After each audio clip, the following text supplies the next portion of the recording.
All right, so my last video, I talked about all the problems with Alien Earth, though I left out a couple big ones, which I will probably address in my next Alien Earth video. But one of the comments that I got was, could I recommend some shows that I actually enjoy, rather than just talk about all the stuff that I don't like? So, I mean, they didn't phrase it that way.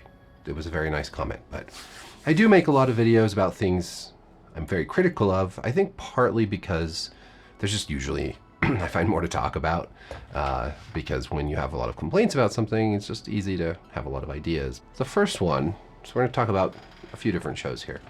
The first one is a Netflix mystery set in Scotland, in Edinburgh and the surrounding areas, including a fictional island. I watched this. This actually came out right when I was coming back from Scotland. Sorry, a little frog in my throat. But I went to Ireland and Scotland earlier this year. Spent a couple days in Belfast. I was visiting the set of the show Blue Lights, which season 3 for Blue Lights is coming out later this year, and that's a really good show. I'm not going to talk about it in this video, but check it out. Check it out on BritBox. It's an Irish police, I guess police drama. But anyways, I thought it was funny because I was in Scotland for 2 weeks, including a few days in Edinburgh, and then the show came out on Netflix, and it's called Department Q, and it is essentially a cold cases mystery series. I believe there are 9 episodes.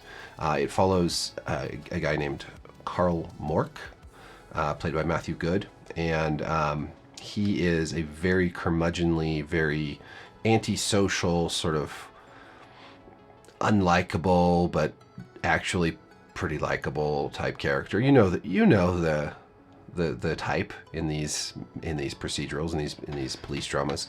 There's a traumatic event in the beginning, and he has to leave the force for a while. And when he comes back, he's put in charge of this new sort of high-profile department.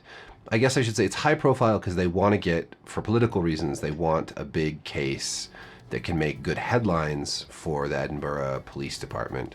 But his boss really dislikes him and doesn't want to deal with him, so she kind of shoves him in a basement by himself and basically funnels a bunch of the money away from his department to just do stuff she wants to do. But he's able to get a couple people working with him, and then they get on to this case of a missing woman who disappeared a few years prior.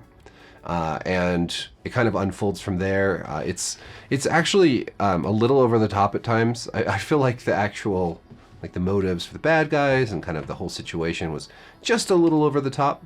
But it's one of those great mysteries with lots of twists and turns, and it'll keep you guessing. And I actually watched the whole thing in one sitting, all 9 episodes in a day. And I just don't ever do that. So it must have done something right to have me sit down and watch not like 9 20-minute episodes, but like 9 hour-long episodes. And I stayed up way too late, and I don't regret a thing. It was absolutely worth it. It's a great watch. I love being in Scotland. It was very, I don't know, is nostalgia the right word? I watched it right when I got back from Scotland. So I guess it was like nostalgia, like for the week before. But most of it's not filmed in Edinburgh, but there's a couple scenes of places where I had visited, and it was fun to see. Okay, so that one came out early summer, late spring, so it's been out for a while. You may have seen it, but if you haven't heard of it and you like UK mysteries and Scottish accents and good twists and turns, and it's not really super action-packed, but there are some very, very tense action-packed scenes, I would definitely check this out. The next one is actually airing right now on HBO, another mystery, police-type drama. I love mysteries. This one is I guess, less mystery and more drama, because it's not really, I mean, there's a mystery element to it, but you're not in the dark, right? Like in Department Q, you don't know who's kidnapped this woman, where she's being held, who's holding her, any of that. It's a mystery where you along with the detective figure it out. But this show, Task, this is more of like a cat and mouse. And I've only watched only 2 episodes are out, so I don't know if this will be good in the end, but it's good so far. But it's more of a cat and mouse between the FBI task force and these home invaders. So Mark Ruffalo plays an FBI agent who has lost his wife and has become an alcoholic, and has kind of destroyed his personal life. But he is brought back to the forest to investigate these home invaders. There's a group of thieves that have been hitting stash houses for this biker gang called the Dark Hearts. And Tom Pelphrey plays Robbie, the main character, the other main character aside from Brandis, who is Mark Ruffalo's character. But he's extremely likable. He's deeply flawed, but you really like this character, and he's hitting these stash houses. And it seems 2 episodes are going on than just him trying to steal money from drug dealers, specifically this biker gang that deals a lot of fentanyl and stuff. And so his family has also been torn apart by loss and tragedy. So you're sort of following these 2 men's sort of tragic life. And in the first episode, I'm not going to spoil anything beyond the premise, but in the first episode, things go very badly, things go very wrong, and a huge complication enters the mix. So this show is actually from Brad Inglesby, who did Mayor of Easttown. If you've seen Mayor of Easttown, I personally thought it was a fantastic show, another HBO show. Kate Winslet is the star of that show, and she's absolutely phenomenal. It is, I will say it is kind of a ripoff of Happy Valley. Happy Valley on the BBC is just a terrific show, and there are so many similarities between Mayor of Easttown and Happy Valley, but Happy Valley came out years earlier. The same year that Fargo first came out, Noah Hawley's big Fargo show, and there are some similarities between those shows also, interestingly enough, in terms of kind of the structure of the criminality, I guess, of the conflict. But Happy Valley is one of the best shows I've ever seen. I liked it more than Mayor of Easttown. I'm sure some people like Mayor better, or just prefer American dramas to British dramas. But Mayor of Easttown is great, and I'm really excited that we have another series from the same creator. So far, it's one thing I like about the show. I mean, I guess both the shows I've listed so far is they're really, really character driven. There's not any sort of preachy political stuff. You don't have any of these tropey bullshit characters. Like, there's so many tropey bullshit characters, boss girls and all that, in so many series nowadays, even in series that I used to like. And that stuff gets old.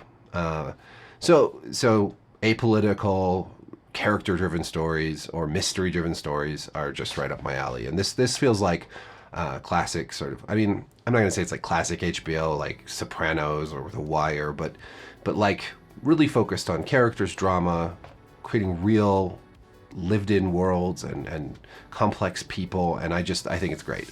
The music's really, really gorgeous in Task also, and the cinematography is beautiful, and it's a little slow, and then there's like moments of tension or moments of action that kind of pop out of nowhere, but that's kind of, I like that kind of pacing, so definitely check it out. Third on the list, totally taking a left turn here, on Amazon Prime. This is a prequel spin-off to The Terminal List, which came out like 4 years ago. It starred Chris Pratt. The Terminal List is like a conspiracy thriller type series based on the book by Jack Carr. It follows this ex-Navy SEAL named James Reese. His family is killed and he's framed, and he has to kind of like figure out what's going on, and it's very twisty-turny. I actually thought the show was okay. Kind of cheesy, better than the book, I thought. I probably need to read more of Jack Carr's books to get a sense of whether I like them or not, but I've only read The Terminal List, and I thought it was kind of annoying. Like, there's just a lot of kind of rah, like, machismo, go America, like, look at all my cool military stuff that I'm gonna name drop all these brands and shit. Like, I don't know, it was a little much, but the show kind of, and James Reese was kind of an awful character in the book. Like, he finds his wife dead, and like within a couple days he's like banging another chick.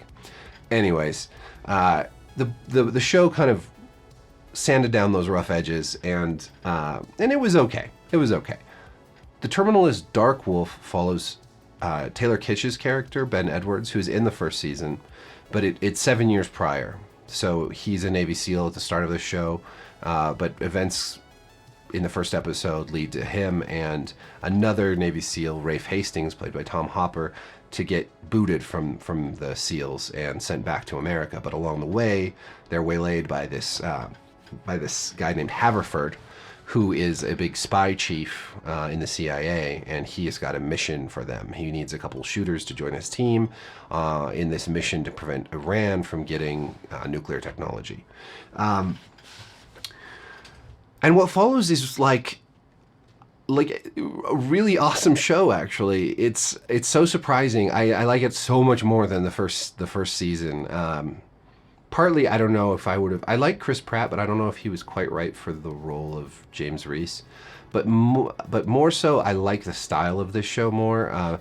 It's very, very spy thriller, like international spy thriller. Think like The Bourne Identity or James Bond or Mission Impossible, that kind of stuff.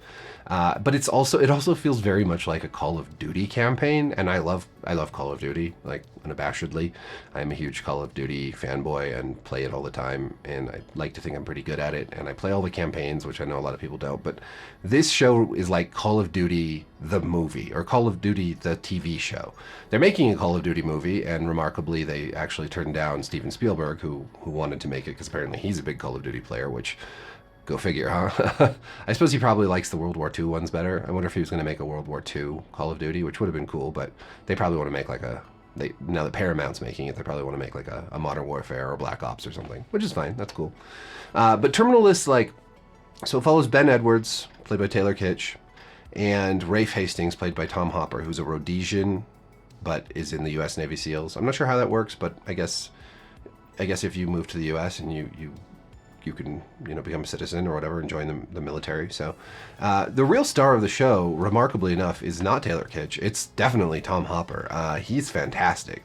Rafe is such a great character. And they're actually great together because they're very different. Ben Edwards is kind of more emotional. He's sort of driven by ego and passion, and Hastings is much more clear-minded, level-headed, kind of more driven by let's do what's right.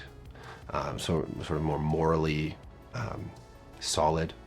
But they play off each other well, and they end up joining this team that is CIA, obviously SEALs, and also Mossad. So this is obviously not going to be the most popular show right now because a lot of people are very upset with Israel. I'm not going to go into that right now. This is a fictional show. You don't have to agree with all the politics. It's not exactly, I would say, like a super political show.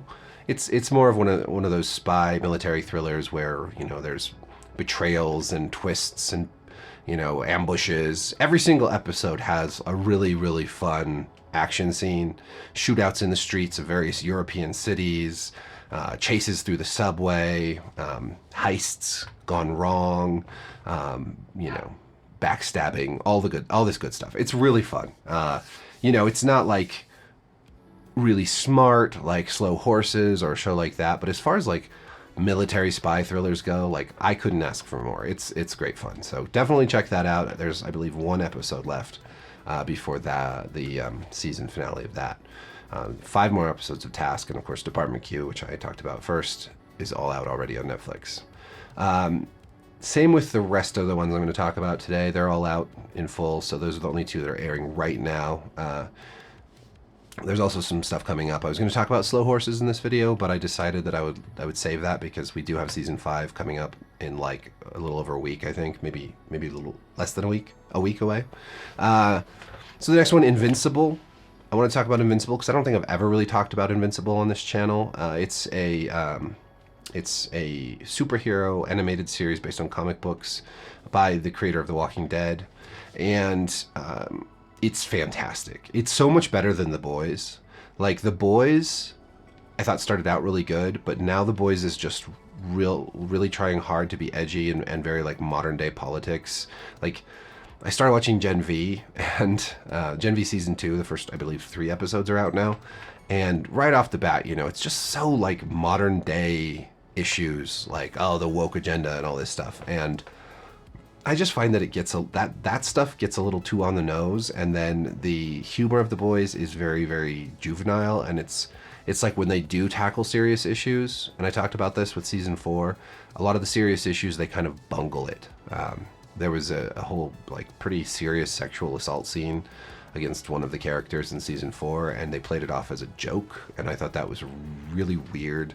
And I'm just kind of, I don't know, I think I'm just kind of done with The Boys. Like, I'm going to watch The Boys and I'm going to watch Gen V, but I'm kind of done with it. And watching Invincible, basically Invincible makes me just question every other superhero property out there right now. Like, it's so well done. Like, the writing is great. The characters are all really complex. And there's just so many great stories. I think that's maybe the thing I like most about it, is that every episode of Invincible has another great story, even if it's just kind of a side villain.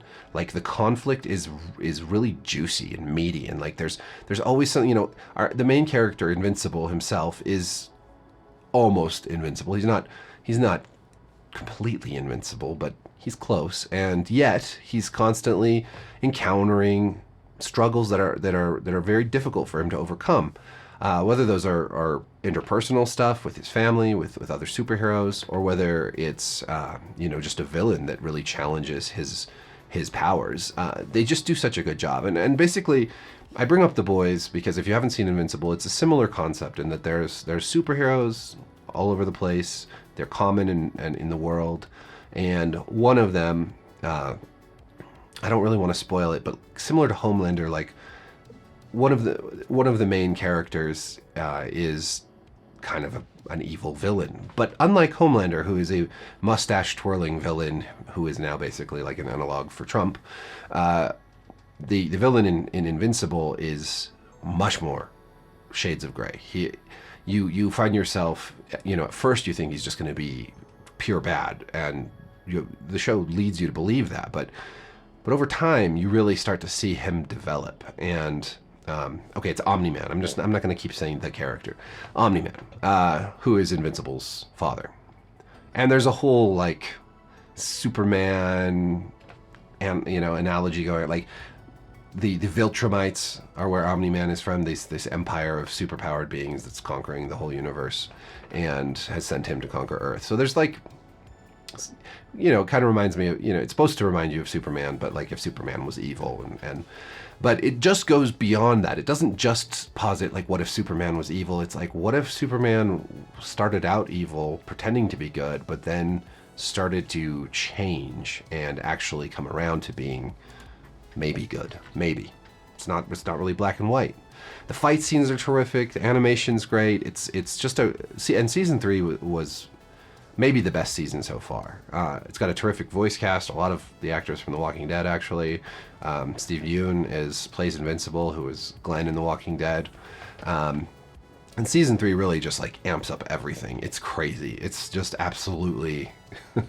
There are so many great fights. There are so many really, really, really crazy villains. And I'm just absolutely dying to see season 4. I think my main criticism, and going back to the voice cast, is they have too many famous people in this show. I usually complain about that in movies like Dune or other films where there's just so many recognizable faces and like big name actors. It's like, we don't need that many celebrities in a movie. It kind of takes me out of the immersion. In this case, though, I feel like you don't need this many famous people playing voice actor roles because you don't see them anyways, and they cost a lot more. You have to pay a lot of your budget to these famous people instead of, there's tons of talented voice actors who aren't famous. They're a lot cheaper. They could use the job, and you could spend more of your budget on other things like animation and, et cetera, et cetera. But it's a great show. If you haven't seen Invincible, if you like superhero stuff, it really puts Marvel and DC to shame. It puts The Boys to shame. It's really just one of the best shows out this year.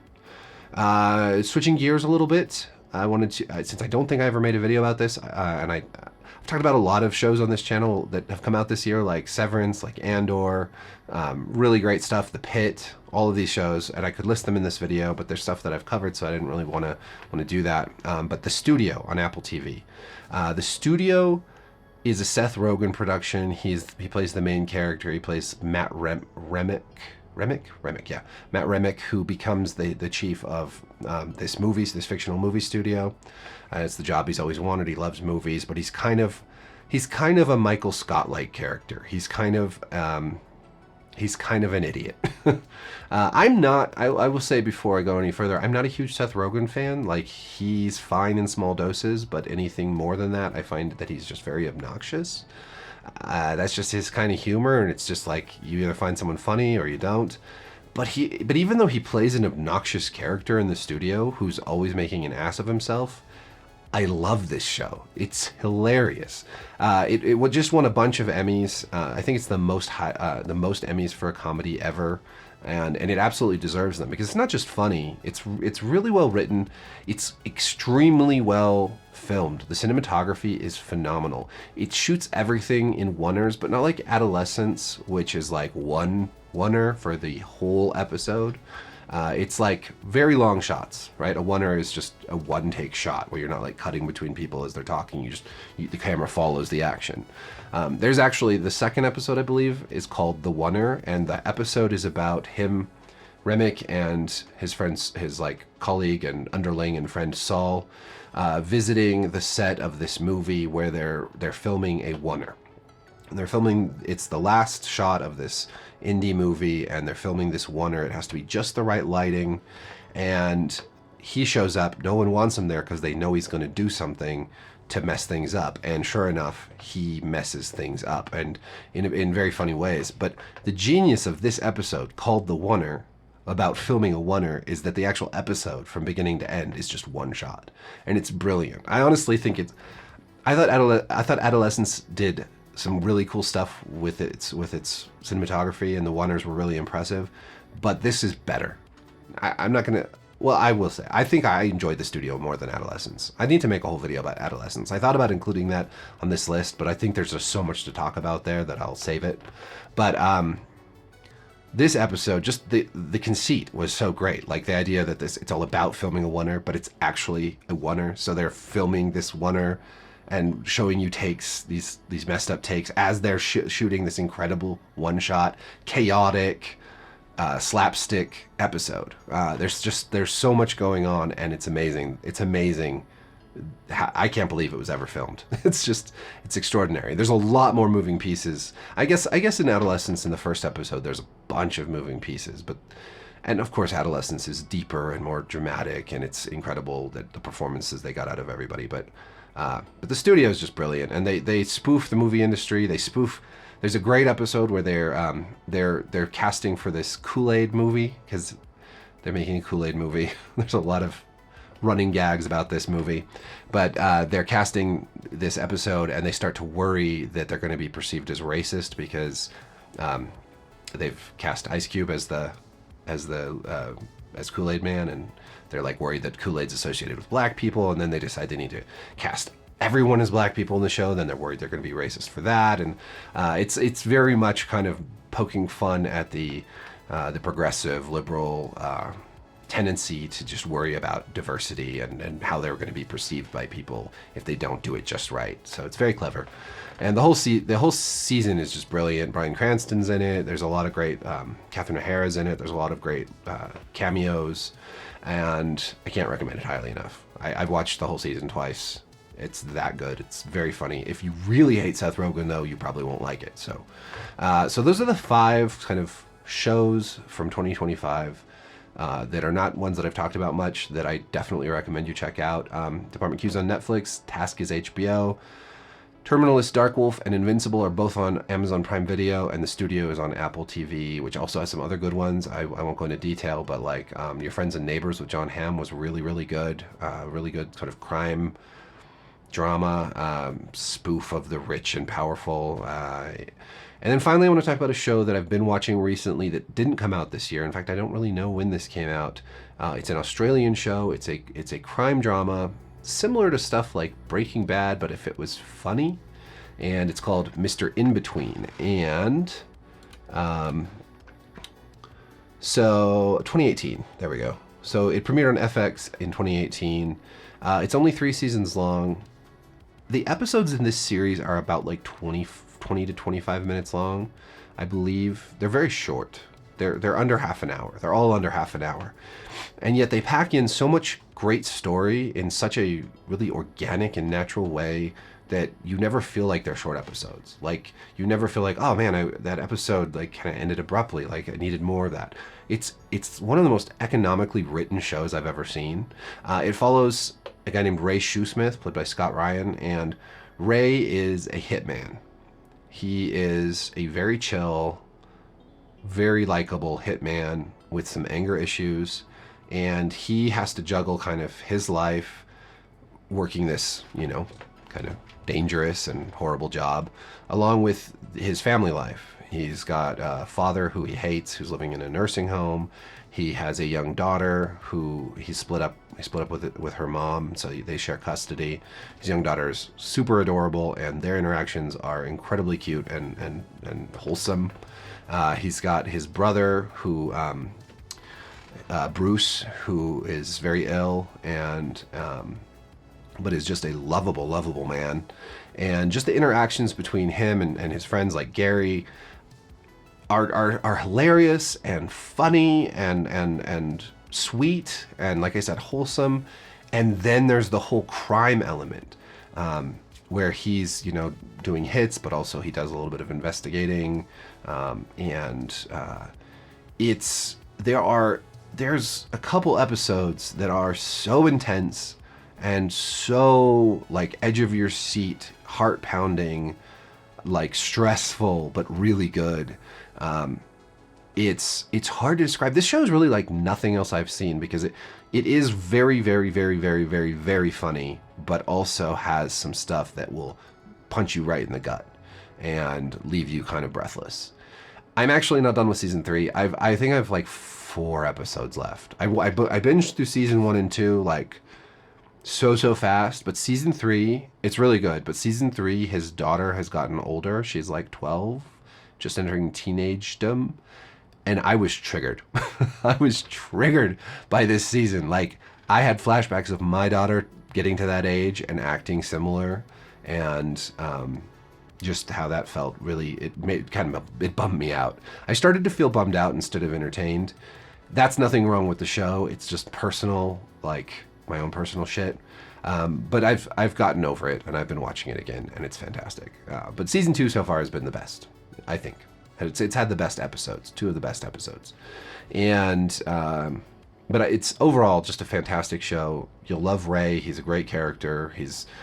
You'll love Gary, who's amazing and kind of dumb, but just an awesome guy. And again, this is a show that really doesn't really do anything with politics, doesn't really preach or anything like that. It has real people doing real things in a very hilarious and sometimes super intense way. The reason I started it is because I'd watched The Wire and The Shield for the first time ever. I watched the first season of The Wire back like when it came out, basically, and then at the time I didn't have any money, I didn't have any TV, I wasn't really watching TV except for like pirated episodes of The Office and shit. So I just never got back to watching it, and then like I put it off, kind of like, okay, I'm gonna save this for when I sit down and binge it. But I finally did that, and The Wire is great. The Shield, another one of those shows. Like when it came out, I didn't really have like cable TV or anything like that, so I just never got around to it. But I'm so glad I saved both of them because they were so good. But then of course I'm looking for other shows that are like that, these really great like cop shows or like crime dramas. And I'd already seen Breaking Bad and Better Call Saul, and I'd already seen so many other things. But I wanted, and I love old shows like Law and Order and those kind of things, but I wanted something that was more along these lines. And really Mr. Inbetween isn't, but that's kind of how I got there.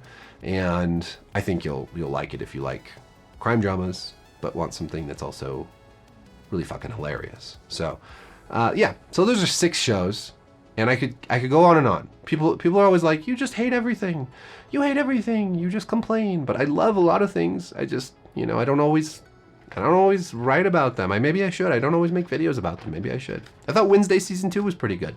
If you're into Wednesday, I thought it was a really fun season. So, and I'll be talking about Slow Horses season 5 soon. And I know there's lots of other stuff coming out. I want to talk about the Emmys, because one thing I noticed at the Emmys is that all the shows that I was like, this is a great show, like The Studio, or like Andor, or The Pitt, all the shows where or The Penguin, everything that I was like, oh, this is so great, they all won, which means I won, and you won if you listen to my recommendations. Speaking of recommendations, please let me know if there are any shows that you think I should watch, or that you'd like me to talk about, or movies that you'd like me to make a video about on this channel, or any other ideas. I have been really working on setting up better sound, better video, a better backdrop, sort of better production for these videos, which has slowed me down on the number of videos I've been making, but I want to have them good. I want to do them right. I want to do them good. I want to do good stuff, good video stuff. So, but I do plan on making a lot more now that I'm pretty good and set up, because yeah, I need to grow this channel. Especially these days, with AI and just the whims of Google. Over at my Forbes blog, traffic has just completely collapsed with a Google update this summer that just like devastated traffic, and that's kind of scary, because that's where I make my money. So I'll just focus more on YouTube and try to give you guys, so let me know if you have recommendations or thoughts on kind of content you'd like to see here. I do appreciate it. I probably should do like a video essay at some point, but I'm a little like stuck on how to even begin with one of those. I'm just more of a talking to the camera kind of guy, but I should probably do something like that. But anyways, if you have ideas, I'm always open. I love to hear you guys' thoughts, so please share them. And thank you for watching. Like, subscribe, hit the notification bell. Peace.